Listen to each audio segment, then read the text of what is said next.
Kids are under more pressure than ever before. Hours of homework nightly, tons of extracurricular activities. Whatever happened to just being a kid? Today we're talking to Timothy Smith, father, family coach, and author, about the need for downtime and play. As we discuss, think your kids need more downtime?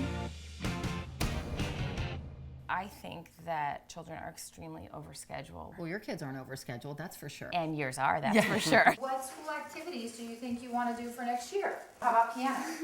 How about soccer? Chess? You did chess before and you really liked it. How about tennis? Did anybody like tennis? Well, they need to be busy, don't they? You don't want them to get in trouble. You know, it's so easy to buy into that busy myth. It's kind of like, if they're busy, a little bit more is better. And right. After a while, we drive ourselves crazy going, I got to keep up with everybody else, because if my kid isn't in the right activity, I could be a real loser mom or dad. That's not true? It's not true. They don't have to do everything. I've got to tell you, because not only do they have to do everything, they need to do everything well. Yeah, that's Barb. When we met and her kids were 2, and she was the one with the flashcards, and they were taking these classes. I'm like, you know, imagine if I didn't give them the flashcards. One of them still goes to a tutor to this day, so I feel like those flashcards might have helped out. 72% of Americans' families with kids are feeling overscheduled and underconnected. How much time should we be spending with that connection? I think one of the things that kids are missing these days is just play. If we can join them in that kind of free play, it has all kinds of advantages.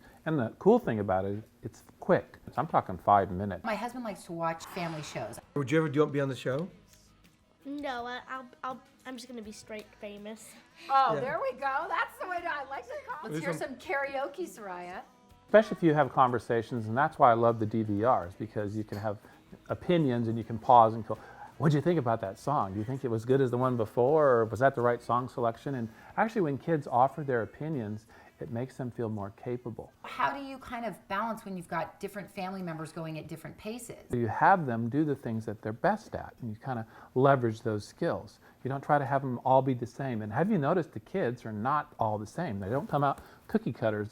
Even triplets going to come out a little bit different with their personalities. I know, aren't they different? Oh my gosh, I mean, night and day. So here's what you do with your anxiety, because a lot of moms have anxiety. You focus your anxiety on, I'm going to study my kids, because now your thoughts are going to be focused on something that's productive. I'm going to study my kids and see how they're different. And in my book, Simple Solutions for Families in the Fast Lane, we talk about 4 different paces that people like to go. Your kid might be a cruiser who likes to go very slow. And he's organized his Legos like a little 4-year-old engineer. Everything's lined up. And if you're saying, come on, let's get in the car, Trevor, we got to go, he's going to go even slower. Oh my gosh, you're describing my daughter, Soraya. Because it has to be orderly. I call her Turtle. Yeah. And she doesn't like it. She's like, organized if you call me turtles. Turtle one more time, I don't like that. You might be tempted to sign her up for more activities than she wants to go to. So if you can be aware of that she's a cruiser, okay, then I need to kind of keep the brake on with her. Okay. Then you might have, your son who might be a runner who likes to do a little bit more. And in between the cruiser and the runner are the walkers. They're kind of looking around for who's doing this and can we do this together, because they like the connection.